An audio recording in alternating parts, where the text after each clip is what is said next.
at any event. Because the stuff that comes out of her mouth, we have you on the floor. She is the star of my world famous funeral laugh story.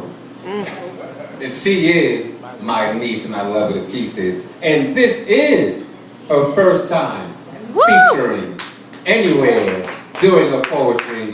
So she's got a couple of little butterflies. So what I need you to do is to make her feel welcome.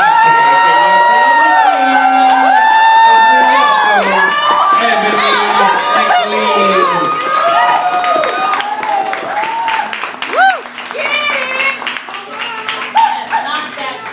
Yes, you are. Sorry, I don't want you to lie to yourself. I have to be honest about it. Hey. Hey. Get it, Abby. Thanks, Street. So I am very nervous, but I'm gonna be okay. Right. Before I get started, I just want to say thank you to everybody who I invited that showed up. It really means a lot to me that you guys are here, from my new friends to my college friends to my family, everybody. I'm just so grateful that you guys came out to support, so I want to say thank you. We love you. Love you back. I feel like Ricky Williams just now. I love you back. Okay, so I don't memorize. I don't memorize my work. Don't judge me. You see, I just don't have the time. When things come to mind, I write. I write for many reasons. I write because I'm sad. Crying helps, but I still keep things in. And as I write, the sadness begins to lessen. To see it on paper is a better release. To let go of the sadness and unleash the beast, I write. I write because I'm angry, yelling and screaming, taking me out of my calm character. I refuse to let you see me like that, so I write and unleash that angry cat. I write because I'm happy. This way I have a record of good times, and when I'm down, I read my writings, and the smile begins to form from what used to be a frown. I write because I'm me. I'm right because it gives me a chance to be free. Free to write, free to express myself, free to be me. I write.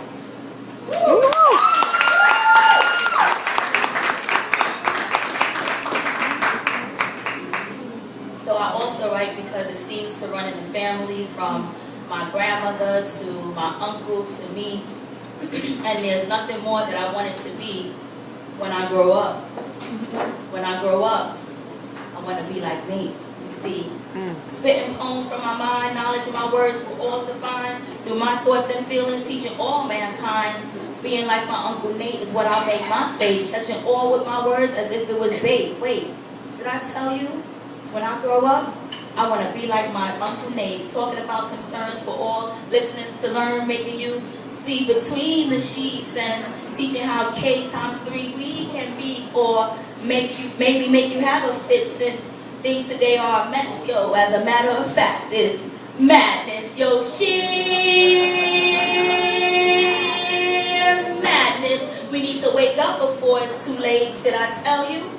When I grow up, I want to be like my Uncle Nate. See, he has my grandfather's features, and with his spoken word, many feel he peaches, but I know he teaches. He has a lot to say and wouldn't have it any other way. Hearing him spit a piece will make your day. Wait, did I tell you? When I grow up, I want to be like my Uncle Nate. Shoes for every outfit. I should be getting there because you should see my closet and hear my boyfriend have a fit every time he trips over a pair. So I would spend my last dime on a pair. Yes, my very last bit. And so with my Uncle Nate. Ain't that some My mom's in the audience.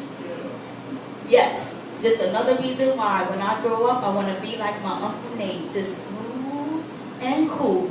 Capturing audience with the spoken word drool.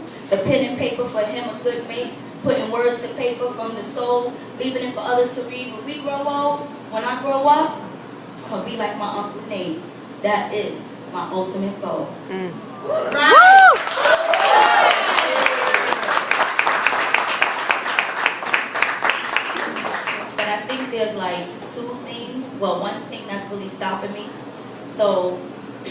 I say that I'll probably never be like my Uncle Nate because the world looks at me and they say I have 2 strikes against me.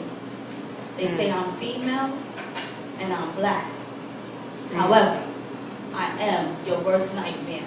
I'm an educated black woman without a care on how you view others, but they make a mistake on how you view me. You see, I'm not 1 out of every 3. I'm not the video hoe. I'm not the one like the lawn you can mow. I'm not the yes sir type. I don't do drugs, so don't believe the hype. I'm not on public assistance, pushing out baby after baby after baby I can't afford.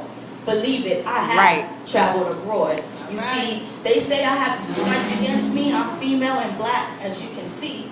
However, I am your worst nightmare. I am an educated black woman, but don't dare stare. You see, I am taken. I am a good black woman who supports her man, giving hope and helping him live his plan for life, holding his hand and wiping the tears through every strife. They say I have 2 strikes against me. But I know me and my history, not his story. I know what they paint as gory really isn't. I come from kings and queens, the first, the strong, the best, the highest score on test after test after test, jumping and clearing every hurdle they put in my path. The strong, the first, the best. It makes me sad to see the state of my community, how media quickly ends the unity. We don't support each other. We won't help a brother. We disrespect our mothers.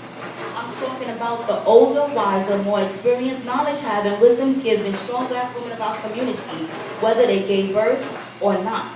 They all can teach us a lot. I wonder, what would our ancestors do, seeing us do less with so much more than they had to use? They say, I have 2 strikes against me. That doesn't bother me because I'm confident, with great self-esteem and great self-image always given to my community. I teach my own kind, no matter how hard the system may try to get me teaching in the suburbs. I continue to teach in my community to mold these young minds. The last thing the world wants to see is more educated people that look like you and me. They say I have 2 strikes against me. I'm female and I'm black, as you can see. However, I am your worst nightmare. I'm an educated black woman. So challenge me if you do. Woo!